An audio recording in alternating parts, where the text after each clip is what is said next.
So the Aja Wilson PR team, man, they just don't stop. They just don't stop. Like, they can't say, they have to make sure that Aja Wilson's name is in every single conversation, no matter what.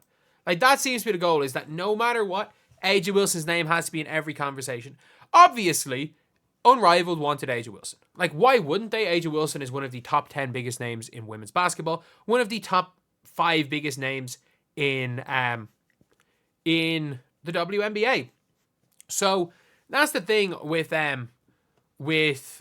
these players, with Aja Wilson, is she is a relatively big draw. Clearly not the Caitlin Clark draw.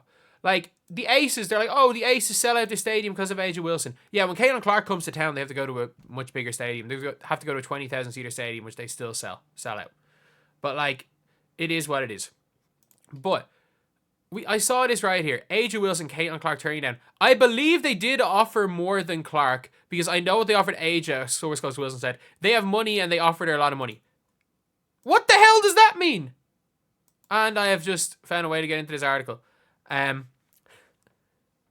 But yeah, on the same day, women's 3v3 basketball league Unrivaled divided its players into 6 teams, leaving 2 wildcard spots open, presumably for Aja Wilson and Caitlin Clark.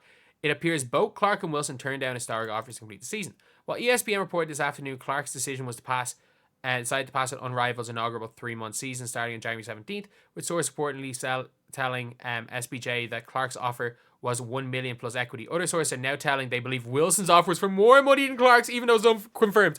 Sources close to Wilson say her offer was more. She just likes to rest her body. She doesn't want to play year round. She's an outlier where just on pure basketball, it's a 3v3 league. It's not 5-on-5. It's one thing, but she's really busy in the offseason. It's not a great fit for her. I believe they did offer more than Clark, because I know what they offered Aja. They have a lot of money, and they offered her a lot of money. And even I was like, oh, you sure you didn't want to do this? But I understand she really values her offseason, and that's where she's risen her game. If you haven't noticed, she's come back adding something every year. Oh, dear Lord. So basically, all that we've heard non-stop, and I mean this, non-stop articles, and shout out to Sports Business Journal for this, but like, we have seen non-stop articles about the full court press to get Caitlin Clark, the rumor she's getting a Messi-like offer, all this stuff about Caitlin Clark, Nafisa Collier talking about getting Caitlin Clark all the time. You have Nafisa Collier's husband, who's also a big part of the league, talking about getting Caitlin Clark. Aja Wilson literally said in August, I am not playing Unrivaled. She said it in August. She was not playing. There's been no talk about this, but you know, Aja Wilson just her team need to make sure Aja Wilson's voice is in there. Aja Wilson is not a bigger draw than Caitlin Clark. She's just not. She is just not. And like, looking at this thread, and it's like, there's no jealousy in WNBA. If Unrivaled offered Wilson more than Clark, which I don't believe for a minute, they deserve to fail miserably, as it'd be irresponsible. Of course it would be irresponsible. Look at the sponsors, look at the people funding it. These people do not care. TNT don't give a flying FUCK that Aja Wilson is the best player in the WNBA. If they had $1 million to give to Caitlin or Aja Wilson, they would give it to Caitlin. If they had $3 million and they wanted to give Caitlin $2 million and Aja $1 million, and Caitlin said, I want 2.5, but they only had $3 million, they would go to Aja Wilson, I'm sorry, we're taking $500,000 off you, and if you don't want to play for $500,000, you're gone. They would do that, obviously. But someone said, we'd like to see a tweet about how much you love your family, or something, whatever. Every day's to undo one agenda. I'm here for the people. I'll never sit until it's non-stops, but Aja rests even less than me, so a source says. A 2-time national champion, 3-time league MVP should not be offered more because of a rookie whom you believe has more fans than Aja doesn't. Like, what? Angel should be offered more than Aja. Yes! Angel should be offered more than Aja. Yes! Obviously. Like, Fee Collier should be paid the most of all players in the league. Then it should be Aja Wilson. Then it should be Breanna Stewart. Then it should be Lexi Hull or Aaliyah Boston. Then it should be Lexi Hull. Then it should be Kate Martin. Then it should be Enrique. That's what these players should be paid. Realistically, that's not the case. I can guarantee you Kate Martin's on the minimum. I can guarantee you Lexi's on the minimum. Lexi Hull should be one of the 5 most paid players. I'm telling you. Like, Lexi Hull is that big a name. Aja Wilson is like, again, I'm not saying A'ja Wilson's a small name. A'ja Wilson is a huge name in WNBA. She's a huge name in WNBA circles. She might be the best player in the world, and if she's not the best player in the world, she's at least in the conversation. If you think A'ja Wilson's the best player in the world, you are in the majority. If you think she's not the best player in the world, that's fine. But at the same time, you can't argue that there's not a really, really good argument to be had that she's the best player in the world. At the end of the day, like, again, it's all preference, but she's that level of player. So for me, I'm just like, she's obviously a superstar as far as like the on-court stuff.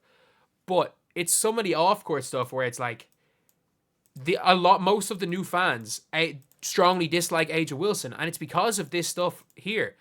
A source close to A'ja says, well, I don't know what they offered Caitlin Clark, but I saw what they offered A'ja. It's more than what they offered Caitlin. I don't even know what they offered Caitlin, but I saw what they offered A'ja, which means it's more than they offered Caitlin. Man, they literally, they effectively leaked that it was a messy offer. Unrivaled, like, this news does not get out without being, like, leaked. This one thing is one source from A'ja Wilson. All of the stuff about Unrivaled offering a messy, like, offering Caitlin Clark in the millions. It wasn't 1 million. Like, it was literally in the millions. And, like, it was genuinely in the millions. And then suddenly they're like, oh, they have a lot of money. They have loads of money. It's like, yeah, they got loads of money when they were still trying to hunt Caitlin Clark. That's where the money came from. Like, do you not realize that as soon as they announced Lexi Hull, Kate Martin, Aaliyah Boston, suddenly they have money for extra players? The money was to try get her. And the consolation prize was probably A'ja Wilson. That's their consolation prize. Of all players left, A'ja Wilson, Sabrina, and Caitlin Clark, it's Caitlin Clark first, second, and third. Maybe fourth and fifth option. And then you can get your sixth man of A'ja Wilson when your first, second, third, fourth, and fifth option is getting Caitlin Clark in this league. Having Caitlin Clark in this league, we've seen the WNBA had A'ja Wilson. It had A'ja Wilson in the league when it was dying. When there were, 2,000 people at games? The WNBA had A'ja Wilson. The reason why the WNBA is succeeding is because of college basketball. That's the reason why it's succeeding. It's succeeding because of college basketball, style of play of young players, and the game becoming more modern. We're seeing it with coaches. It's the way the game is. A'ja Wilson might be the best player in the world, but she's clearly not the biggest draw in the league.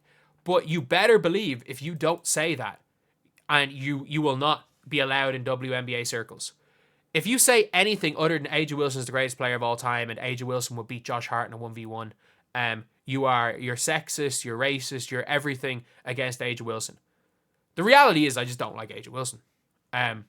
Nothing to do with any of that. I just don't like her as a person. Well, I'm sorry. That is not the right statement to say.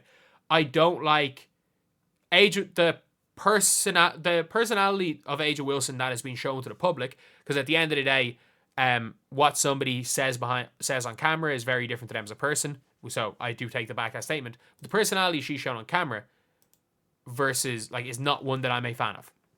Either way, though, it is what it is. It is what it is. We're never going to stop seeing A'ja Wilson stuff. So I'll see you.